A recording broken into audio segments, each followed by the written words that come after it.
नमस्कार, news line में आपका स्वागत है और मैं हूं आपके साथ विपनेश माथुर। न्यूज लाइन में आज हम बात करेंगे भूमि अधिग्रहण बिल की।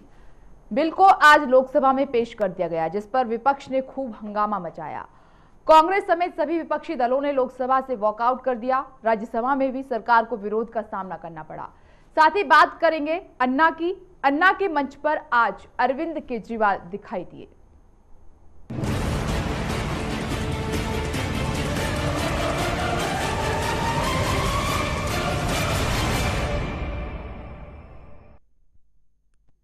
भूमि अधिग्रहण बिल के विरोध कर अन्ना हजारे के आंदोलन का आज आखिरी दिन था। पहले दिन अन्ना ने कहा था कि वो किसी भी राजनीतिक दल को अपने मंच पर नहीं बुलाएंगे, लेकिन 24 घंटे में ही अन्ना अपनी बात से पलट गए। आखिरी दिन अन्ना के मंच पर दिल्ली के मुख्यमंत्री और उनके पुराने सहयोगी अरविंद केजरीवाल दिखाई दिए।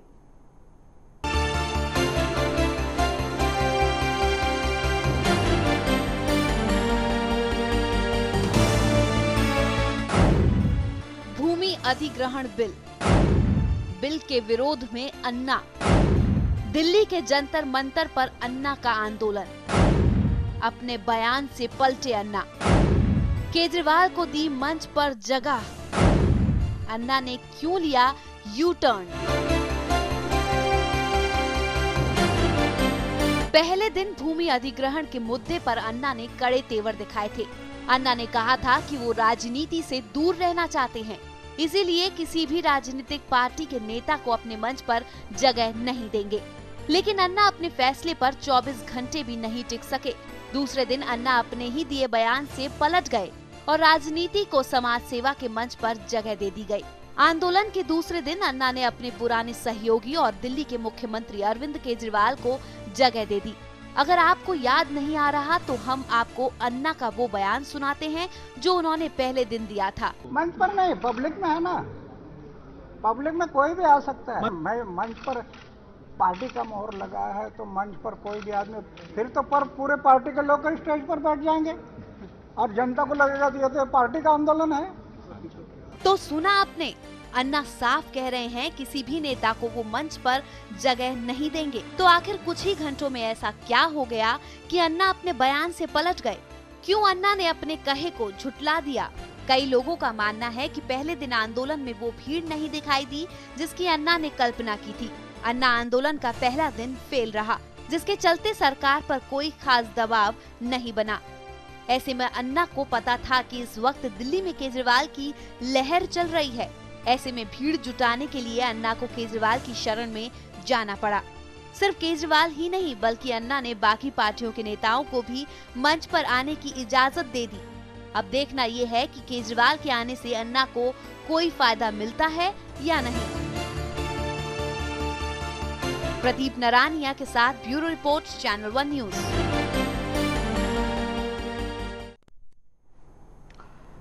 तो भूमि अधिग्रहण बिल को लेकर जिस तरीके से अन्ना ने अपना आंदोलन शुरू किया जंतर मंतर पर, लग रहा था कि कोई राजनीतिक नेता वहां तक नहीं पहुंचेगा, जिस तरीके से अन्ना ने साफ भी किया। लेकिन आखिरी वक्त में ऐसा क्या हुआ कि अन्ना को अरविंद केजरीवाल को बुलाना पड़ा और उनके साथ मंच साझा करना पड़ा। इसी पर चर्चा करने के लिए हमारे साथ स्टूडियो में खास मेहमान मौजूद हैं। हमारे पास आम आदमी पार्टी के नेता डॉक्टर मोहम्मद हसन साहब मौजूद हैं, कांग्रेस के नेता अमित मिश्रा जी मौजूद हैं, वरिष्ठ पत्रकार प्रोफेसर लल्लन प्रसाद जी हमारे साथ मौजूद हैं और साथ ही हमारे राजनीतिक संपादक मनोज वर्मा हमारे साथ मौजूद हैं।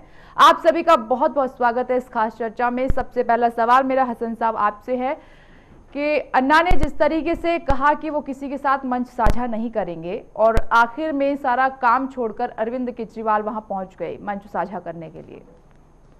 इस पे एक दिन पहले अन्ना हजारे से महाराष्ट्र भवन में अरविंद केजरीवाल मिलने गए और वहां जाकर के अपना पक्ष उन्होंने रख दिया कि जिस लैंड एक्विजिशन पे जो ये धरना दे रहे हैं उसमें उनका समर्थन है और उसी समर्थन को जताने के लिए वो एक दर्शक दीर्घा में गए थे और दर्शक दीर्घा में एक सीएम चीफ मिनिस्टर गया तो वहाँ पे आपने क्लिप देखा होगा कि कुछ लोगों ने उन्हें नीचे से उठा करके एक इज्जत देते हुए कि मंच पे आ जाइए, आप सीएम हैं दिल्ली के। इससे ज्यादा कोई बड़ी बात नहीं है इसमें, कोई मंच साझा। खैर ये दांव पेच तो अरविंद केजरीवाल बखूबी जानते हैं कि कैसे क्या करना है, किस मौके को कैसे भुनाना है। लेकिन सवाल ये भी है कि ये भी कहा जा रहा था कि अन्ना और अरविंद केजरीवाल के बीच में जो गैप आ गया था, ये शायद इससे अच्छा मौका और नहीं मिल सकता था केजरीवाल को गैप को भरने के लिए।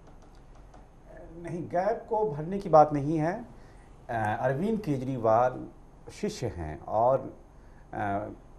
और उनके जो गुरु हैं उनके साथ काफ़ी समय बिताया है अन्ना हज़ारे जी के साथ। तो ये एक गुरु शिष्य तो रहे ही हैं, वाद संवाद तो हुआ ही है। किसी मुद्दे पे थोड़ी सी नाराज़गी चाहे अलग हुए होंगे, वो अलग बात है, मगर ये एक देशव्यापी मुद्दा है, एक एग्रीकल्चर मैन से जुड़ा हुआ है, देश के आम आदमी से जुड़ा हुआ मामला है। इसलिए उसको समर्थन देने के लिए, मोरल बूस्टअप के लिए कि ये लैंड एक्विजिशन बिल जिस तरीके से ख़िलाफ़, जिस तरह से डिक्टेटरशिप से बीजेपी की गवर्नमेंट लाना चाह रही है, ऑर्डिनेंस लाना चाह रही है बगैर बातचीत के, तो ये इस तरह का संदेश देने की कोशिश की है कि पहले किसानों से बात करनी चाहिए थी ऑर्डिनेंस लाने से पहले। आप सिर्फ देश पे ऑर्डिनेंस थोप दिया, किसानों पे थोप दिया, तो ये ऐसा नहीं चलेगा। तो इसी का समर्थन देने के लिए, इस बात को रखने के लिए वो उन्होंने वहाँ गए, दर्शक दरगाह में गए, और मंच पे भी है ना, एक अन्ना हज़ारे ने, उनकी टीम ने अगर इज्जत दे दी एक चीफ मिनिस्टर को, एक सालों के अंदर में 2 बार सीएम बने हैं, तो एक बड़े कद्दावर, एक बहुत ही एक अहम व्यक्ति हैं। अमित मिश्रा जी, अन्ना ने कहा कि किसी नेता के साथ मंच साझा नहीं करेंगे, आखिर में अरविंद केजरीवाल को बुला ही लेते हैं, किस तरीके से आप देख रहे हैं इसे? देखिए, कहीं ना कहीं इसमें विरोधाभास तो नजर आता है। कल की जब हम अन्ना जी के स्टेटमेंट देखते हैं तो उन्होंने कहा था कि मेरे जो राजनीतिक मंच है, ना सिर्फ कल की बल्कि पिछले भी जो अनशन देखते हैं उसमें भी उन्होंने साफ साफ कहा था कि कोई भी राजनीतिक व्यक्ति जो मेरे मंच को शेयर नहीं करेगा। लेकिन उसके बाद फिर उन्होंने अरविंद केजरीवाल जी को बुलाया, लेकिन वो खैर उनकी आपसी बात थी, क्या उन्होंने सोचा किस तरह बुलाया, पर जो विरोध नजर आया वो ये नजर आया कि जो लोग इस बिल को लेकर चल रहे थे, जहां पर वो मंच था, वो मंच ही अन्ना जी का मंच नहीं था, लेकिन उसके बावजूद भी उन्होंने उनको बुलाया वहां पर और उनको ऊपर भी बुला लिया। उसका आपने परिणाम भी देखा कि चाहे अतुल अंजान जी हो, चाहे राम जी हो, बहुत सारे जो लोग थे जो इस मूवमेंट को लेकर चल रहे थे काफी पहले से। अन्ना जी तो अभी आए हैं इसमें, अभी इनका पदार्पण हुआ है इस मूवमेंट को लेकर, लेकिन जो बहुत सालों से इस मूवमेंट को लेकर चल रहे थे उनको कहीं ना कहीं जरूर आहत हुआ कि जब राजनीतिक व्यक्ति की नहीं आना चाहिए था तो वो क्यों आए और कैसे आए। अब वो अन्ना जी उसका जवाब बेहतर दे पाएंगे कि उन्होंने क्या सोचकर वहाँ पर उनको बुलाया और क्या उनकी सोच रही इसके पीछे जो उन्होंने उसको मंच पे भी बुलाया और भाषण भी दिलवाया, वो तो वही बेहतर बता पाएंगे। पर कहीं ना कहीं जो लोग लेकर चल रहे थे उनकी भावना जरूर आहत हुई है इससे कि एक राजनीतिक व्यक्ति को क्यों ऊपर बुलाया गया और क्यों उसको पार्टिसिपेट इसमें कराया गया। आप मतलब ये मानकर चल रहे हैं कि अन्ना ने यू टर्न लिया है अपनी बात से? नहीं, मैं मान के नहीं, तो सभी लोग मान के चल रहे हैं कि अन्ना जी ने यू टर्न लिया है, बिल्कुल साफ है। आप लोगों की चैनल्स पे भी और बाकी सब चैनल्स पे भी कल महाराष्ट्र भवन में उन्होंने साफ साफ कहा था, और न सिर्फ कल कहा था बल्कि पहले भी वो इस बात को लेकर चलते आ रहे हैं कि राजनीतिक व्यक्ति जो है वो मेरे साथ खड़ा नहीं होगा। यहां तक कि जो शपथ पत्र भी वहां पर भरवाया जा रहा है कार्यकर्ताओं से या वॉलंटियर्स के द्वारा, उसमें भी साफ साफ लिखा हुआ है कि वो व्यक्ति इसको ना भरे जो किसी राजनीतिक दल के साथ संबंध रखता हो। तो कहीं ना कहीं विरोधाभास तो नजर आता है। और आपको इसके पीछे मकसद क्या नजर आ रहा है? अगर अन्ना ने यू टर्न लिया है अपनी बात से और अरविंद केजरीवाल को वहां पर उनके साथ मंच साझा किया, क्या लग रहा है, क्या मकसद हो सकता है? देखिए, जहां तक मुझे लगता है कि जब अन्ना जी रामलीला में ग्राउंड में पिछली बार आए थे ममता बनर्जी के साथ में और पत्रकार साहब के साथ में, तो तब भी वहां पर कुछ ना कुछ विरोध देखने को उनको मिला। वो जन समूह, जन सैलाब नहीं उनको मिल पाया जो मिलना चाहिए था।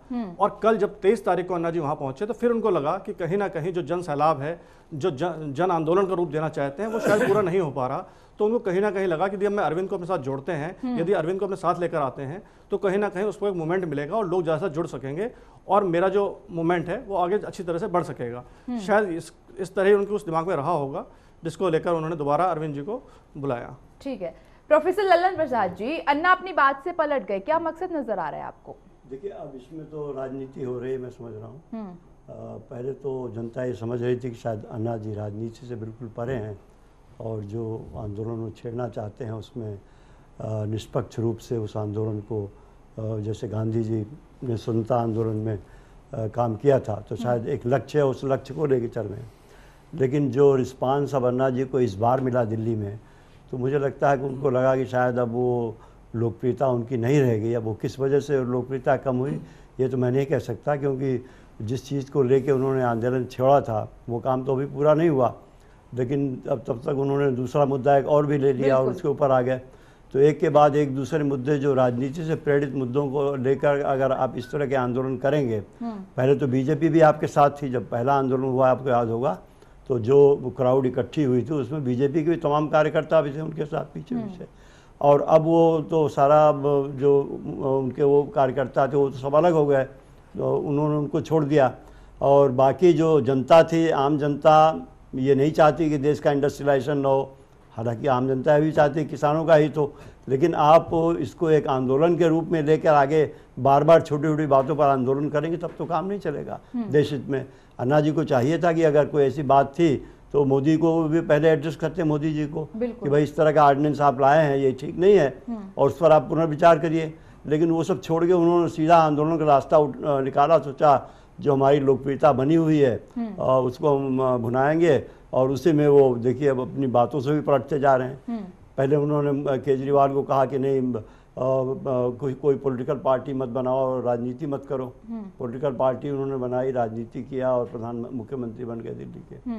अब उन्होंने एक दिन पहले डिक्लेयर किया कि हम किसी राजनेता को या किसी राजनीतिक को मंच शेयर नहीं करेंगे, और ये जैसा कि मिश्रा जी ने ठीक कहा कि वो शपथ पत्र तक भरवाई जा रही कि हम किसी पार्टी से संबंधित नहीं है, कुछ नहीं है, लेकिन सारे के सारे नेता लोग उसके अंदर घुसने की कोशिश कर रहे हैं। अमित जी ने एक बात और कही, क्या इस बात से आप कितना इत्तेफाक रखते हैं कि भीड़ बुलाने के लिए, क्योंकि ये बात सबको दिखाई दे रही है कि एक 2011 का वो वक्त था जब रामलीला मैदान में लोग बन नहीं रहे थे, एक अलग नजारा देखने को मिला लोकपाल बिल को लेकर, और एक ये जंतर मंतर का नजारा है, नहीं है भीड़, ये दिखाई दे रही है। तो क्या अरविंद केजरीवाल को इसलिए बुलाया गया कि सीएम बने हैं और इतना अच्छा उनको बहुमत मिला है, लोग खिंचे चले आएंगे? ये तो बात सबके सामने नजर आती है कि जो रिस्पांस जंतर मंतर पर मिला वो रामलीला के मैदान में तो बहुत ही पुअर रिस्पांस था, और शायद अन्ना को लगा कि अब उनकी लोकप्रियता पहले ऐसी नहीं रह गई और केजरीवाल को एक ढाल बनाया जा सकता है, उन्होंने सोचा।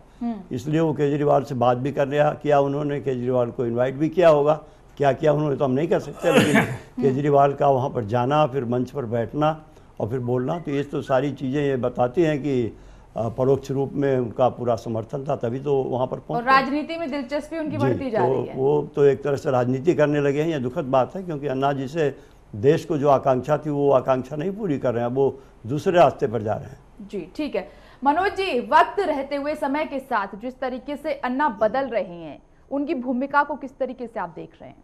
पहली बात तो मैं ये बताऊं आपको, ये जो भूमि का आंदोलन है जिसको थोड़ा सा भूमि अधिग्रहण से जोड़ दिया गया है, ये कोई अन्ना जी अगुवाई इसकी नहीं कर रहे हैं। ये पिछले 2008 से पहले से तो मुझे याद है राजगोपाल जी अगुवाई इसकी कर रहे हैं, और वो देश भर में किसानों को और बेचारे जो ऐसे लोग हैं जिनके पास भूमि नहीं है या जिनकी भूमि ले ली गई और वो भूमि से वंचित हो गए, उन लोगों के लिए गैर राजनीतिक लड़ाई राजगोपाल जी कई वर्षों से लड़ रहे हैं। और मुझे लगता है कि इस लड़ाई को एक प्रकार से नेतृत्व देने के लिए अन्ना हजारे कूद पड़े हैं।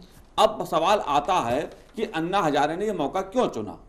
आप देखिए विधानसभा, दिल्ली के विधानसभा चुनाव से पहले अगर बात की जाए तो हफ्ते 10 दिन पहले उनका बयान क्या आता है, मोदी सरकार भ्रष्टाचार से लड़ने में विफल रही। ये क्या राजनीतिक बयान नहीं था क्या? तो मुझे तो लगता है कि अन्ना हजारे और उनके जो शिष्य हैं वो मौका देख के प्रत्यक्ष अप्रत्यक्ष रूप से राजनीति का गेम भी खेलते हैं, और वो उनका स्टाइल होगा अपना। अब बात करें शिष्य की, एक शिष्य तो मंच पे आ गए तो दूसरे शिष्य को छोड़ दिया, भाई सारे शिष्यों को बुला लेते आज।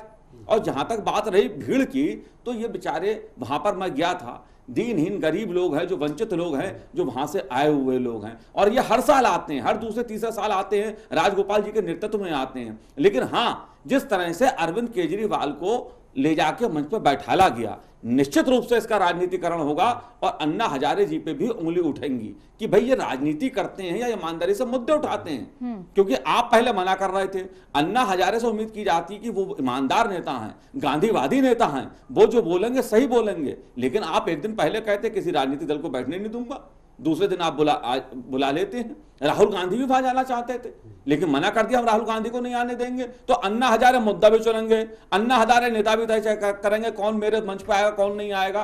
तो सबको सर्टिफिकेट अन्ना हजारे थोड़ी देंगे। इसलिए सवाल आज उठ रहे हैं अन्ना हजारे पे कि ये राजनीति कर रहे हैं या ईमानदारी से आंदोलन कर रहे हैं। तो ये जो प्यार है वो शिष्य के प्रति है या फिर इसका मकसद कुछ और है? देखिए, एक बात तो सच है कि अरविंद केजरीवाल जी जो उनके शिष्य हैं, जो पिछले आंदोलन में भ्रष्टाचार विरोधी आंदोलन में देश से भी भ्रष्टाचार नहीं मिटा है, लेकिन दूसरे मुद्दे को लेकर अब वो खड़े हो गए हैं, दिल्ली में सफल रहे। तो जाहिर तौर पे अन्ना हजारे को भी लग रहा होगा संदेश देना कि देखिए मेरा शिष्य ने, मेरे आंदोलन का असर क्या हुआ कि दिल्ली में आज आम आदमी पार्टी की सरकार बन गई। अब मकसद भ्रष्टाचार मिटाना था या सरकार बनाना था, यह समय बताएगा। अगर दिल्ली से भ्रष्टाचार समाप्त हो गया कि दैनिक चीजों से जो लोग जूझते हैं उनकी जिंदगी से भ्रष्टाचार निकल गया, तो निश्चित रूप से अन्ना हजारे अरविंद केजरीवाल की वाहवाही होगी। लेकिन अगर नहीं निकला तब क्या होगा? तब अन्ना हजारे अरविंद केजरीवाल के खिलाफ धरना देंगे। सवाल ये है। हसन साहब, आप कुछ करने की कोशिश कर रहे हैं? जी जी जी जी, एक अच्छी मंशा के लिए, एक अच्छे काम के लिए हमेशा अन्ना हजारे जी इस देश के लिए समर्पित रहे हैं। और जैसा कि हमारे वरिष्ठ पत्रकार ने भी कहा कि 30-35 सालों की ज़िंदगी में उन्होंने किसानों के लिए, गरीबों के लिए, हर कॉजेज़ के लिए वो लड़ते रहे हैं। अगर आज भी किसान के लिए वो आए हैं और अच्छे कॉजेज़ के लिए आए हैं तो उनका समर्थन है, देशवासी समर्थन कर रहा है, देश समर्थन कर रहा है। जहाँ तक तीसरी बात ये है कि इन्होंने कहा कि भीड़ नहीं आई, वो आंदोलन नहीं आया, तो ये एक यूनियन टेरिटरी है दिल्ली। यहाँ किसान चाहे इस तरह का जमाव यहाँ पे नेबर्स में नहीं है, मगर दूसरे नेबर्स में, हरियाणा से, यूपी से, बहुत सारे जगहों से अभी समापन के पहले भी लोग रास्ते में ही थे, किसान यहाँ आए और काफ़ी अच्छा आंदोलन, ये काफ़ी अच्छा आंदोलन रहा। और अच्छे काम के लिए अगर अरविंद केजरीवाल आम आदमी पार्टी के वहाँ गए तो इसमें कोई किसी तरह की राजनीति की बात नहीं है। ये किसानों का मामला है। जिस तरीके से सेंट्रल जो है एक ऑर्डिनेंस ला करके बग़ैर बात किए हुए किसानों से, कोई अपने विपक्षी लोगों से बग़ैर बात किए हुए कोई किसी चीज़ को वो फोर्सफुल करना चाहती है, जिसमें आम आदमी का नुकसान होगा, किसानों का नुकसान होगा, अगर उसके समर्थन के लिए आम आदमी पार्टी के इसमें दो बातें हैं। अन्ना तो अपना हित साध रहे हैं, अरविंद केजरीवाल अपना हित साध रहे हैं। इसको मैं हेल्दी राजनीति मानता हूं। जो आप बात कह रहे हैं इससे इत्तेफाक रखते हैं, लेकिन दो बातें हैं इसमें, दो पॉइंट हैं कि अन्ना अपना हित लेकर चल रहे हैं, अरविंद केजरीवाल अपना हित लेकर चल रहे हैं। और इस बात पे भी कोई दो राय नहीं है कि गुरु और चेला हैं दोनों। और ये तो सत्य है, यूनिवर्सल ट्रुथ है कि ये गुरु अन्ना हजारे जी गुरु हैं, इनके शिष्य हैं। और इन्होंने, मगर दूसरी बात ये देखिए कि किस मुद्दे के लिए आए हैं अन्ना हजारे। मुद्दा तो एक तब भी लेकर चले थे, मुद्दा तो अच्छा कॉज है। ये नहीं कह रहा केजरीवाल जी क्यों गए। अरे भाई, मुलायम सिंह भी विरोध कर रहे हैं, कांग्रेस पार्टी भी विरोध कर रही है, ममता जी भी विरोध कर रही है, दूसरे दल को भी आने देते। किसी सिर्फ ये अन्ना जी तय कैसे कर सकते हैं कि केजरीवाल की पार्टी को आने दूंगा मैं, दूसरी पार्टी को नहीं आने दूंगा। पार्टी नहीं आई है, एक जो नेता जो है या ना, नेता वहां गया या ना शिष्य के पास दर्शक दीर्घा में गया, ना कि उनके सीधे डायरेक्ट मंच पे गया। लगाए थे वो, उनके समर्थक टोपी लगाए थे, मैं आम आदमी हूं। कोई दर्शक या ना कोई पार्टी का चुनाव चल रही है, कोई पार्टी का कार्यकर्ता, चाहे उनके बड़े लीडर्स है ना, मनीष सिसोदिया और दूसरे बड़े लीडर्स, उनके साथ कोई नहीं गए। वो एक अच्छे कॉजेज के लिए, एक गुड रिस्पांस के लिए, मोरल बूस्टअप के लिए, अन्ना हजारे के लिए और देश के लिए। अच्छे कॉज में अगर मुलायम सिंह भी आ जाते तो क्या दिक्कत थी? इसके पहले भी हुई थी बात, या ना अन्ना हजारे जी जंतर मंतर पर बैठे, रामलीला ग्राउंड में बैठे, भ्रष्टाचार मिटाने के लिए बीजेपी भी आई, कांग्रेस भी आई, सब पार्टी आई। राहुल गांधी को बुला लेते, अच्छा ही काम है तो वो भी तो आना चाहते थे। राहुल गांधी जी आना नहीं चाहते थे, राहुल गांधी जी कहीं और जाना चाहते थे। अभी इतना पार्लियामेंट शुरू हुआ है, इतने बड़ी इस बात का जजमेंट आप कैसे कर सकते हैं? इस बात का जजमेंट आप कैसे कर सकते हैं? नहीं, उनके पार्टी की तरफ से या ना जो मीडिया में, जो न्यूज में जो खबरें आ रही हैं कि एक तो पार्लियामेंट, इसके पहले जो इस सेशन के पहले जो पार्लियामेंट सेशन चली है उसमें इनका राहुल गांधी जी का एक अच्छा पार्टिसिपेशन नहीं रहा। किसी मुद्दे पे वो जनता के बीच, जनता को जवाब नहीं दे पाए पार्लियामेंट में। और हमेशा जहां जहां पे जवाब देना था, जहां जहां पे ठीक है, मुझे ब्रेक पर जा रहा है। अमित जी यहाँ पे सवाल खड़े कर रहे हैं हसन साहब। मैं आ रही हूँ प्रोफेसर ललन प्रसाद जी आपके पास, उससे चाहूंगी अमित जी आप जवाब दें इस पर। नहीं, डॉक्टर साहब राहुल गांधी की भूमिका पर सवाल खड़े करते हैं। डॉक्टर साहब की बात से सहमत नहीं हूँ। अगर इस बिल की बात करते हैं खास तौर पर, तो शायद डॉक्टर साहब भी जानते होंगे और यहाँ पर उपस्थित और सभी लोग जानते हैं कि इस जो बिल लाया गया था, ये किसानों के हित के लिए जो अधिग्रहण की बात चली थी, उसमें सबसे ज़्यादा इनपुट था वो राहुल गांधी जी का ही था। उसकी बदौलत ये बिल बना था। और आज जब इसका चेंज करा जा रहा है 2015 में, तो उसका भी उन्होंने विरोध किया और उनकी मंशा थी यहाँ पर आने की, लेकिन ऐसा जो आयोजक थे उनकी तरफ से ऐसी सहमति नहीं मिली।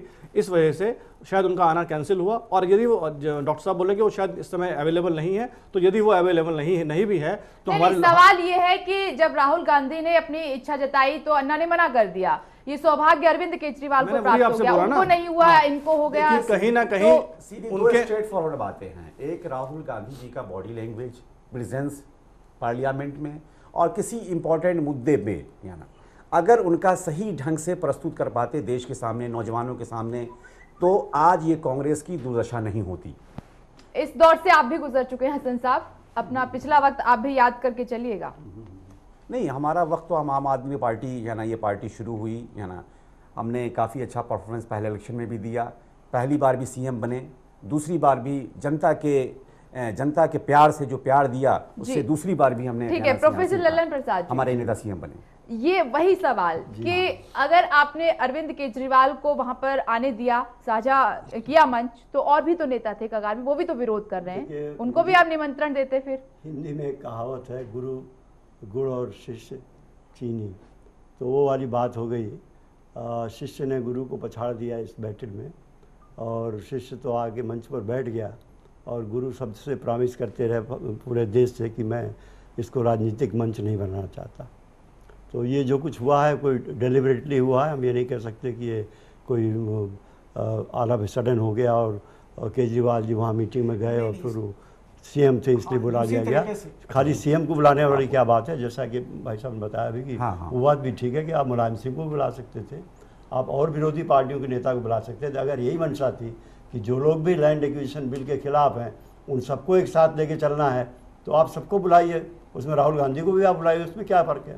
मायावती ने बड़ा विरोध किया है। मायावती ने किया विरोध उसका, उनको आप बुलाइए, और राहुल गांधी भी इंस्ट्रूमेंटल थे। उसको लेकर ये सवाल उठा रहे हैं कि सबकी भूमिका कुछ अलग रही है, सवाल उठे इसलिए शायद बुलाना लाजमी नहीं समझा। गांधी ने भी बड़ी अच्छी भूमिका उसमें निभाई थी, इसमें कोई शक नहीं है, तो उन्हें बुला लेते। वैसे बड़ा दुखद रहा कि जब वो बिल आज अमेंड हो रहा है पार्लियामेंट में, और उस वक्त राहुल गांधी छुट्टी पर लेकर जब छुट्टी पर चले गए, क्या उनकी मंशा थी तो हम नहीं कह सकते, लेकिन एक इतनी बड़े पार्टी के उपाध्यक्ष को और इस तरह से बिहेव करेगी जब पार्लियामेंट हो रहा है तब वो छुट्टी पर जा रहे हैं।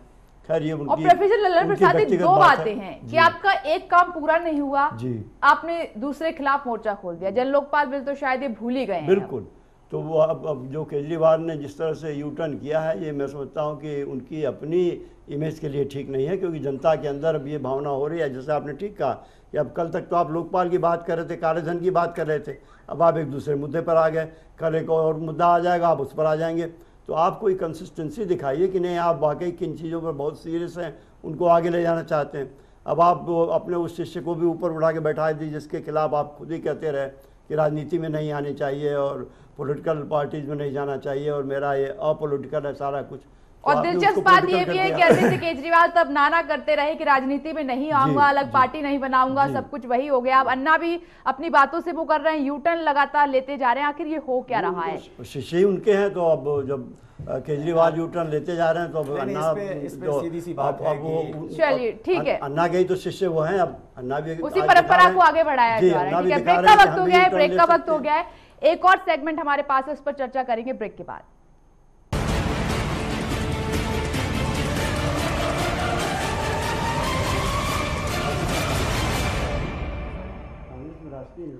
भूमि अधिग्रहण बिल पर बवाल थमने का नाम नहीं ले रहा है। सरकार ने आज बिल को लोकसभा में पेश किया, जिसके बाद सदन में हंगामा शुरू हो गया।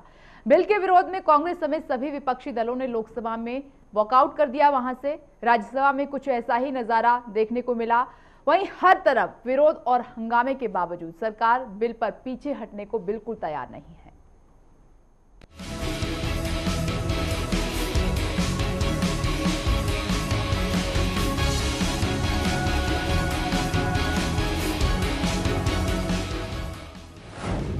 भूमि अधिग्रहण बिल, लोकसभा में पेश हुआ बिल, सदन में विपक्षी दलों ने किया हंगामा। विपक्ष का सदन से वॉकआउट। सरकार के कड़े तेवर। बिल पर पीछे नहीं हटेगी सरकार। भूमि अधिग्रहण पर लगा ग्रहण। भूमि अधिग्रहण बिल को लोकसभा में पेश कर दिया गया। बिल पेश होते ही विपक्ष ने इस पर हंगामा खड़ा कर दिया। लोकसभा जैसा नजारा ही राज्यसभा में भी देखने को मिला। यहाँ पर भी विपक्ष ने सरकार के खिलाफ जमकर हमला बोला। बिल के विरोध में कांग्रेस के साथ आम आदमी पार्टी, आरजेडी, जेडीयू, बीजेडी और टीएमसी ने भी सदन से वॉकआउट किया। सरकार के लिए परेशानी की बात यह है कि उनकी सहयोगी पार्टियां भी बिल का विरोध कर रही हैं। शिवसेना ने भी विपक्ष के सुर में सुर मिलाते हुए बिल का विरोध किया। शिवसेना का कहना है कि सरकार को किसानों के हित में सोचना चाहिए। वहीं एनडीए में शामिल शेतकारी संगठन के सांसद राजू शेट्टी ने भी बिल का विरोध किया है। एकजुट हुआ विपक्ष। जैसे ही बिल लोकसभा में पेश किया गया, वैसे ही पूरा विपक्ष एक साथ खड़ा हो गया और सभी ने एक सुर में बिल का विरोध किया। बिल का विरोध करने में वो पार्टियां भी थीं जो एनडीए में शामिल हैं। विपक्ष का कहना है कि सरकार अध्यादेशों के जरिए ही चल रही है। साथ ही कहा कि केंद्र सरकार पूंजीपतियों को लाभ पहुंचाने के लिए किसानों को दबाने का काम कर रही है। हमने खाद्य सुरक्षा का लाया ऑर्डिनेंस, आपने उसका विरोध किया था। खाद्य सुरक्षा, आप किसान की जमीन को, उसका मुआवजा खत्म करना, किसान की जमीन ले जाना चाहते हैं, बिना राज्यों से बात करके बात करना चाहते हैं। आप पूंजीपतियों के लिए, प्राइवेट सेक्टर के लिए भूमि अधिग्रहण करना चाहते हैं। उसका सामाजिक प्रभाव क्या, दुष्प्रभाव क्या होगा, उसको आपने हटा दिया है। कौन सी ऐसी आपात स्थिति थी?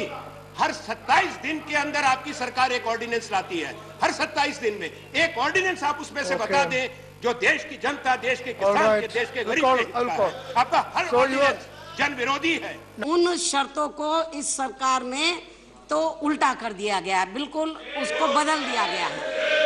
तो ये किसानों के हित में नहीं है, बल्कि जब जो अभी अध्यादेश लाया गया है, तो उस अध्यादेश में भूमि अधिग्रहण बिल में जो अमेंडमेंट किया गया है, इसको लेकर जो अध्यादेश लाया गया है, तो उससे उस अध्यादेश का अध्ययन करने के बाद हमारी पार्टी इस नतीजे पर पहुंची है कि ये पूरा अध्यादेश किसानों के हित में नहीं है, बल्कि देश के कुछ मुट्ठी भर बड़े बड़े उद्योगपति और धन्ना सेठों के हित में है। जो जमीन लोगों को जन्म जन्मांतर तक रोजी रोटी देती है, उसको आप अधिग्रहित कर लेंगे और उसके क्या परिणाम होंगे लोगों के ऊपर, उस पर कोई विचार नहीं किया जाएगा, उसको कंसीडर नहीं किया जाएगा।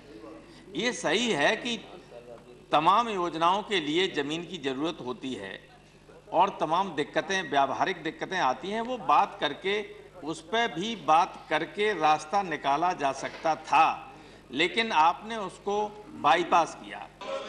ये पक्की तरह हमको मालूम है कि इस देश में ये जो लैंड एक्विजिशन का बिल है, सर मेरी विनती ये है कि नेता सदन ने जो बात कही है, ये हम समझते हैं, बहुत ऑर्डिनेंस आए, लेकिन इस देश में जो सबसे बड़ा उद्योग है वो एग्रीकल्चर है, और उसके बारे में इनने किसी से भी इन्हीं की पार्टी और हम लोगों ने एक कानून बनाया, 1 साल में वो जमीन पे भी नहीं आया, और इन्होंने पूरी तरह से बदल के ऐसा बदला कि अंग्रेजों का कानून के पीछे छूट गया।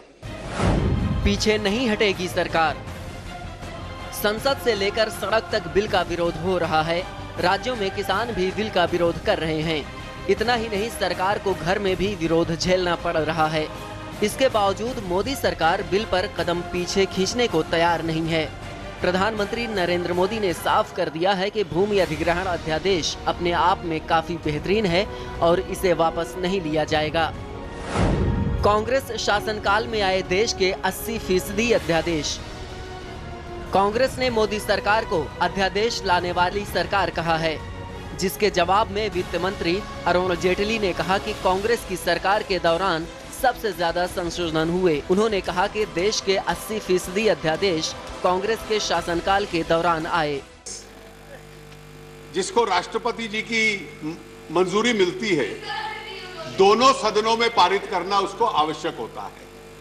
इसलिए इस देश के पहले प्रधानमंत्री जो थे, जिनका सारा देश आदर करता है, उनकी सरकार के दौरान 70 आए थे।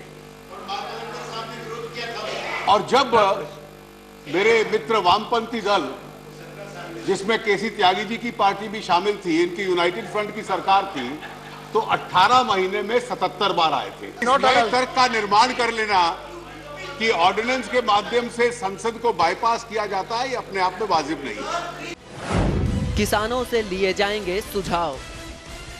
मोदी सरकार ने भले ही बिल पर कदम पीछे खींचने से इनकार कर दिया हो, लेकिन बीजेपी का कहना है कि वो किसानों से सुझाव लेगी। बीजेपी अध्यक्ष अमित शाह ने किसानों से सुझाव लेने के लिए 8 सदस्यों की कमेटी गठित की है।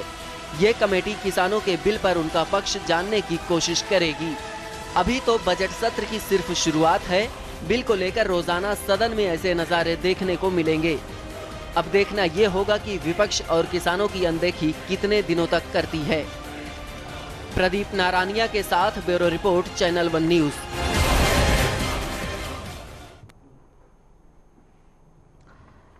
भूमि अधिग्रहण बिल को लेकर जिस तरीके से विरोध हो रहा है, उम्मीद ये की जा रही थी, संकेत भी ऐसे मिले कि सरकार बैक स्टेप लेगी, लेकिन ऐसा नजर नहीं आया। आज एक ऐसा बयान आ गया, उससे ये लग रहा है कि कहीं ना कहीं सरकार की और ज्यादा मुश्किलें बढ़ने वाली हैं, क्योंकि अन्ना ने इधर मोर्चा खोल दिया है और तमाम जो किसान हैं वो विरोध में है इस बिल के। आखिर क्या होगा और कैसे सरकार इससे बचेगी, ये एक अपने आप में अहम सवाल है। प्रोफेसर लल्लन प्रसाद जी, उम्मीद की जा रही थी और जिस तरीके से संकेत मिले कि सरकार कुछ सोचेगी, क्योंकि कहा गया कि हम किसान के हितों में ध्यान में रखकर इसमें संशोधन करेंगे, मगर आज के स्टेटमेंट ने तो पूरा सब कुछ पलट दिया। जी देखिए, बात यह है कि इसमें जो अमेंडमेंट बिल में, एक तो पहली बात है कि अमेंडमेंट बिल है, जो बिल 2013 में है, बिल तो वही रहेगा, इसमें कुछ उन्होंने नए प्रोविजन किए। जो सबसे विवादास्पद प्रोविजन इस बिल का है वो ये है कि जो उस बिल में ये प्रोविज़न था कि निजी भूमि के लिए, अगर निजी काम के लिए, निजी फैक्ट्रीज के लिए अगर ज़मीन ली जाएगी तो 80% किसानों की सहमति जरूरी होगी।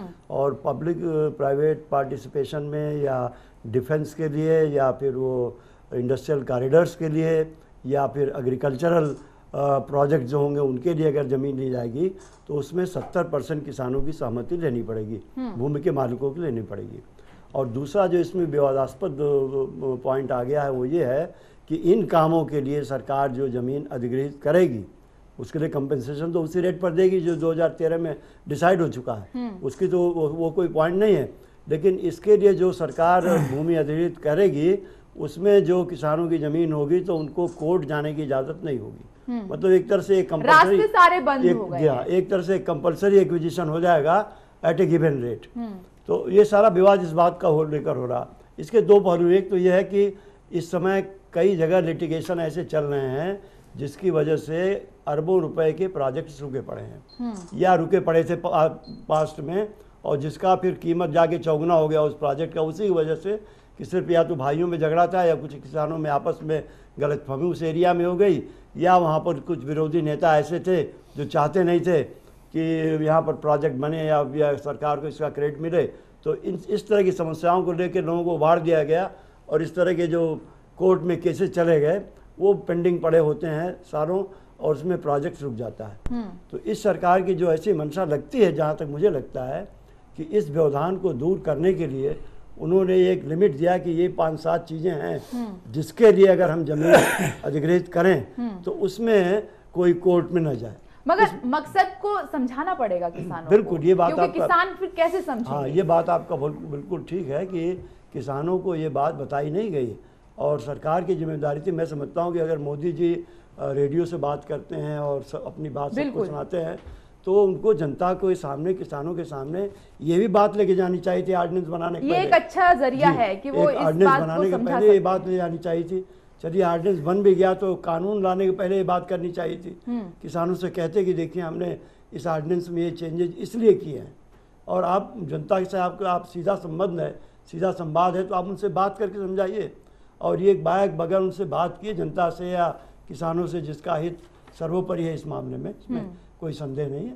तो वो जो स्थिति आज पैदा हो गई, जो हमारे विरोधी पार्टियों के नेता थे उनको अपनी रोटी सेकने का मौका मिल गया। और वैसे भी अब जैसे केजरीवाल जी का अभी इन चीज़ों से उतना लेना देना नहीं है, अभी तो पहले दिल्ली को ही संभाले जो उन्होंने प्रॉमिसेस किए हैं, लेकिन ये अच्छा मौका मिल गया मोदी सरकार को। नहीं, केजरीवाल का तो उन्होंने साफ कर दिया कि मुझसे समय के बारे में ना पूछा जाए, 5 साल है, मैं कभी भी कुछ नहीं कर सकता हूं। अन्ना जी के मंच पर भी बैठ गए और वो भी बोलने लगे, तो इस तरह का लोगों ने मुद्दा बना दिया है। मैं समझता हूँ कि मोदी जी को इस मामले में किसानों से सीधा संवाद करना चाहिए। बिल्कुल।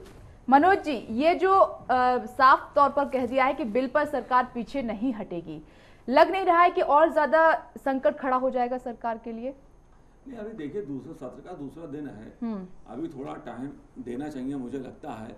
और सरकार ने अगर कुछ बात कही है तो उसके पीछे उनकी अपनी रणनीति होगी।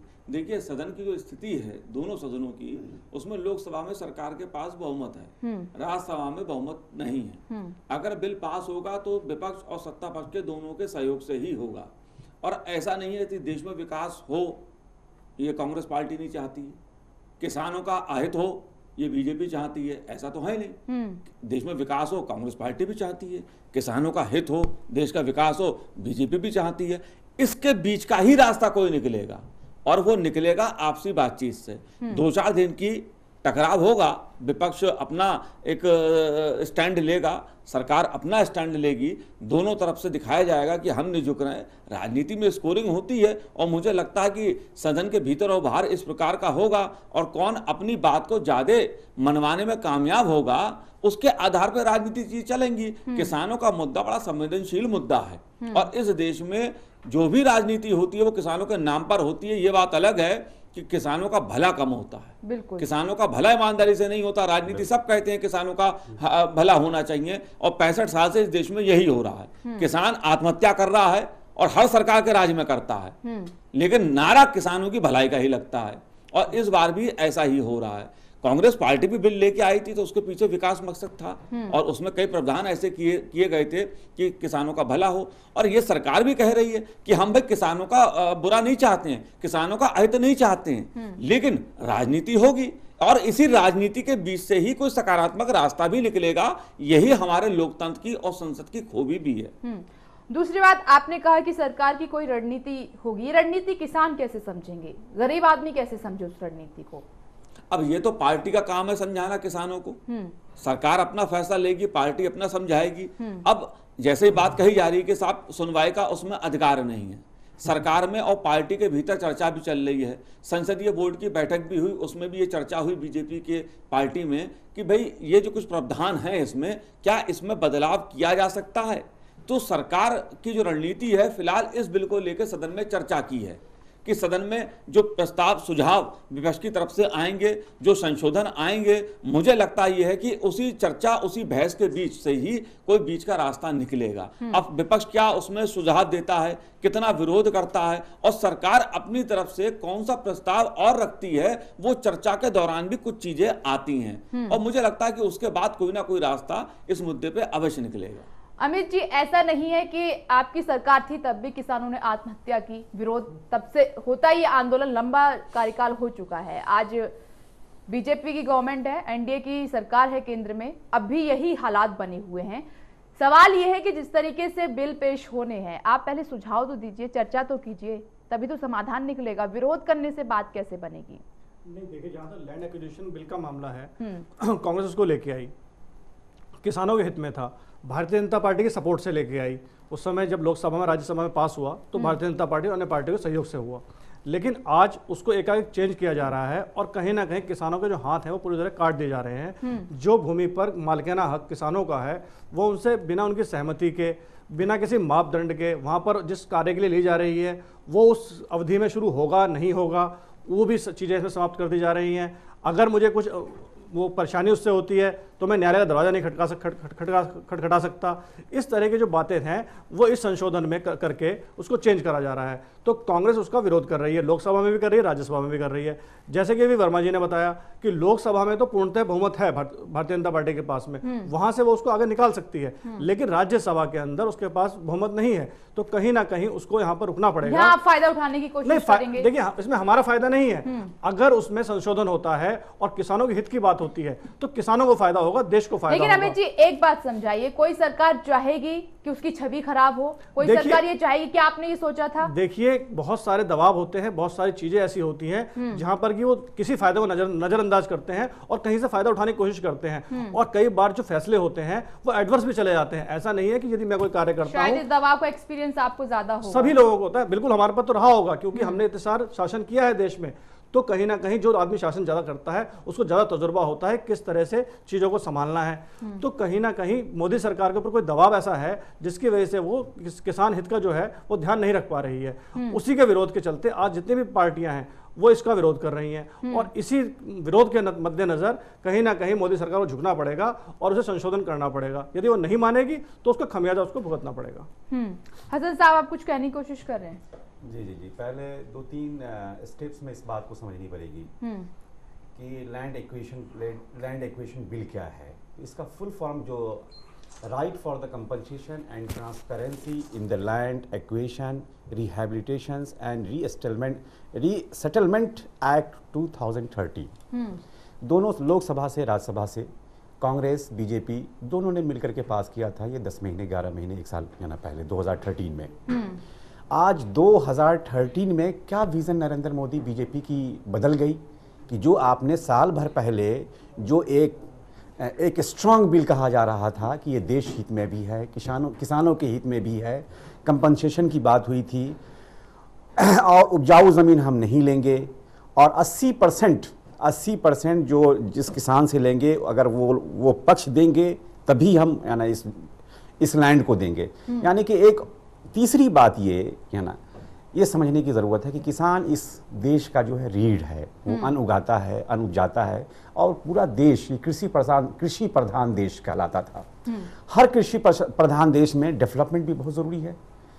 जो कर कारखाने भी आएंगे, इन्वेस्टमेंट भी आएगा, ये बात सही है। न देश के पास पैसे की कमी है, न देश के पास ज़मीन की कमी है, मगर जिस नीयत से, जिस नीति से एक वर्ग को दबाने की कोशिश की जा रही है और एक वर्ग को राजाशाही और उसको एक मजबूत करने की कोशिश की जा रही है, ये एक अमीरी और गरीबी का बहुत एक मजबूत खेल होता जा रहा है।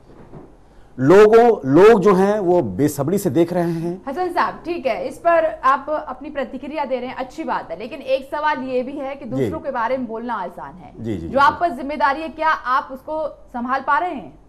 क्या आप उस दिशा में कदम बढ़ा रहे हैं? ये दिखाई दे रहा है आम आदमी पार्टी में, खासकर अरविंद केजरीवाल में, कि अपना काम छोड़कर दूसरों में ज्यादा दिलचस्पी लगी हुई है।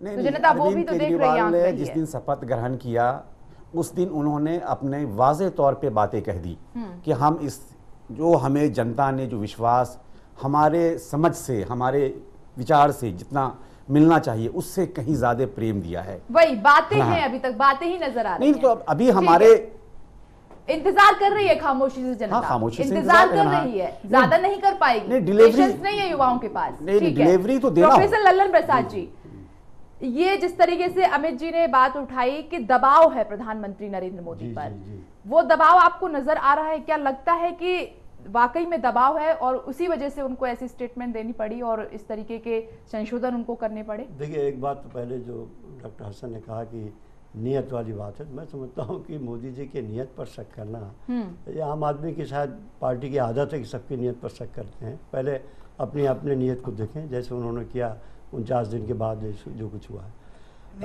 किसी की नियत पर इस तरह शक करना। एरोगेंसी की बात करेंगे तो केजरीवाल का नाम सबसे पहले आ जाएगा। जिस आदमी ने सारी दुनिया में आपके देश का इमेज, और मैं तो ये कहूँगा कि इंदिरा गांधी के बाद पहले प्रधानमंत्री हैं जिन्होंने वाकई देश को एक बड़ी सोच दी और सारी दुनिया के सामने उस सोच को रखा है, और मेक इन इंडिया जैसा प्रोजेक्ट दिया है जिसमें अरबों रुपए का प्रोजेक्ट भारत में आने को है। और उस स्थिति में भूमि की आवश्यकता तो होगी, और मोदी ने सब जगह प्रॉमिस भी किया है कि जो प्रोसीजर्स हैं उनको उसका सरलीकरण करेंगे। अब देखिए, जो ये सारी समस्या उठी है, ये जो लैंड को लेकर लिटिगेशन होते रहे हैं उसी को लेकर हुई है। मेरा ये सुझाव है कि लिटिगेशन को समाप्त करने के लिए या इसको कम करने के लिए इस एक्ट में प्रावधान हो सकता है। आप फास्ट ट्रैक कोर्ट बना दीजिए लैंड एक्विजिशन के लिए, और उसमें किसान को ये सहूलियत होगी अपनी व्यू पॉइंट सर, ये बात छोड़ दीजिए, और फास्ट इस तरह ट्रैक की कोर्ट ऑलरेडी बने हुए कई मामलों को लेकर नहीं, क्या लेकिन उनकी दिशा ये तो हालात प्रोजेक्ट हैं की ये? ऐसी चीज़ है कि अगर सरकार इस पर सहमत हो या सरकार इस पर गंभीर हो तो ऐसी कोई बात नहीं कि ये मामले हल नहीं किए सकते। तो इसमें दोनों का भला होगा, किसान का भी भला होगा, वो अपनी बात कोर्ट के सामने रख सकेगा और सरकार भी अपना पॉइंट रख सकेगी। बात ये है कि किसान जाए ही क्यों कोर्ट, क्यों जाए कोर्ट? वोट दिया है विकास के लिए, क्या वोट इसलिए दिया कि कोर्ट के चक्कर काटे किसान या गरीब इंसान? विकास के लिए दिया है वोट, लेकिन अगर देश में विकास के लिए जमीन की आवश्यकता है तो जमीन कहाँ से आएगी? तो भूमि अधिग्रहण तो करना ही पड़ेगा आपको। हाँ, ये बात ठीक है कि जैसे जो खेती की अच्छी जमीन है या सिंचाई योग्य जो जमीन है, जहां तक हो सके अवॉइड करना चाहिए। और यही पॉइंट खल रहा है कि एक खिड़की तो आप खुली छोड़ते जहां से सांस किसान ले सकता था कि उसकी कृषि है, थोड़ा सा उसका भी हक है। हाँ। आप वो देना चाहता है या नहीं देना चाहता है, ये सहमति तो उनकी होनी। मैं इस पे एक बिंदु डालना, ठीक है, जल्दी से फिर एक मिनट बात पूरी कर लें। वो बात तो किसानों के हित की है और सारी पार्टियां करती हैं, करनी भी चाहिए। लेकिन बहुत सी पार्टियों ने खाली किसानों के वो ऊपर तो बात की, लेकिन उनके लिए जो किया 60 साल तक वो जो बात मोदी जी सामने रख रहे हैं, जो मेक इन इंडिया का प्रोजेक्ट है, अगर उसको हमें सक्सेसफुल करना है तो हमें किसानों को भी और इंडस्ट्रीज को दोनों को साथ लेके चलना पड़ेगा। और इसके लिए मैं ये समझता हूँ कि डायलॉग की बहुत बड़ी आवश्यकता है। किसानों से सीधा मोदी जी को संवाद करना चाहिए, उनके नेताओं से उनसे बात करनी चाहिए। और इसकी कमी आपको दिखाई दे रही है? या ये तो हुआ है, इसकी कमी तो मैंने पहले भी कहा कि जब ये ऑर्डिनेंस आया उसके पहले ही बात होनी चाहिए।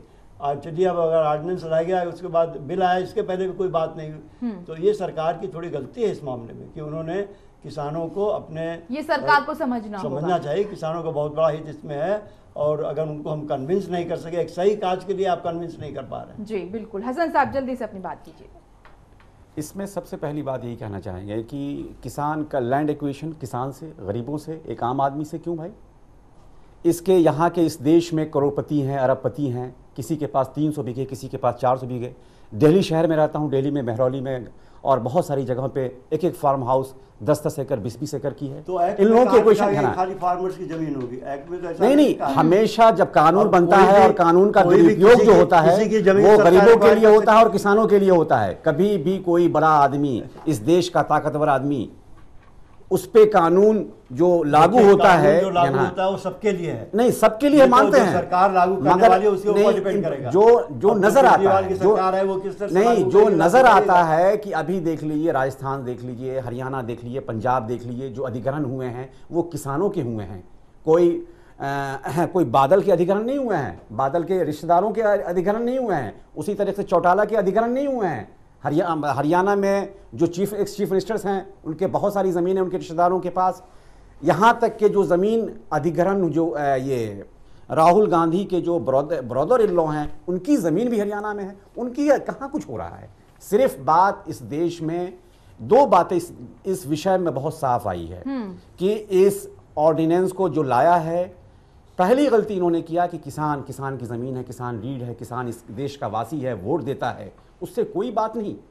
आप अपने इलेक्शंस के लिए अपने आप को प्रधानमंत्री कहते हैं कि मैं चाय वाला का बेटा हूं, मैं प्रधानमंत्री। ये सवाल आपसे पूछेंगे कुछ दिनों बाद, उठेगा जरूर ये सवाल, इस पर भी चर्चा करेंगे। मनोज जी, सवाल यहाँ पर किसानों को और गरीबों को फायदा उठाने की बात चल रही है। जी, सवाल यहाँ पर किसानों और गरीबों को लेकर है कि आपने जिस तरीके से कहा कि नारा उनके नाम से लगता है, जीत भी मिलती है और बहुत बड़ी संख्या में वोट भी मिलते हैं और आखिरकार उन्हीं को ही ये दुख दिया जाता है, क्यों?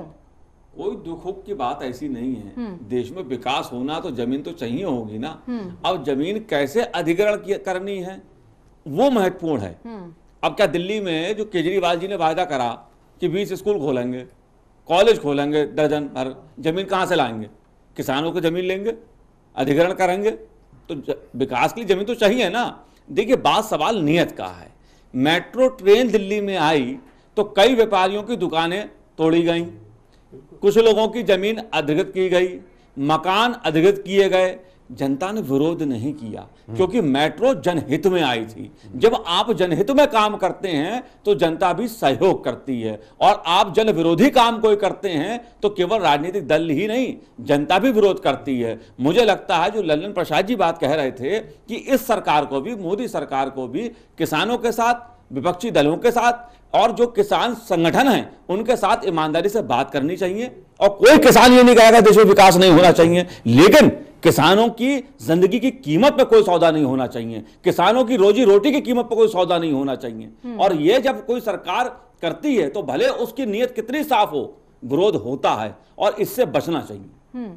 अमित जी, आखिरी कमेंट आपका एक लाइन में वाइंड अप करना है कि वाकई में सरकार को सबसे पहले जाके बात करनी चाहिए, समझाना चाहिए किस पर्पस से जमीन ली जा रही है। प्रतिशत सहमत हूं मैं वर्मा जी की बात से कि अधिग्रहण करिए, लेकिन उसमें कंसर्न उन लोगों की तो लीजिए जो उसके मालिकाना हक इनके पास है। और आपने एक बात कोट करी थी कि कम से कम किसानों के लिए विंडो तो छोड़ दीजिए जहां से वो सांस ले सके।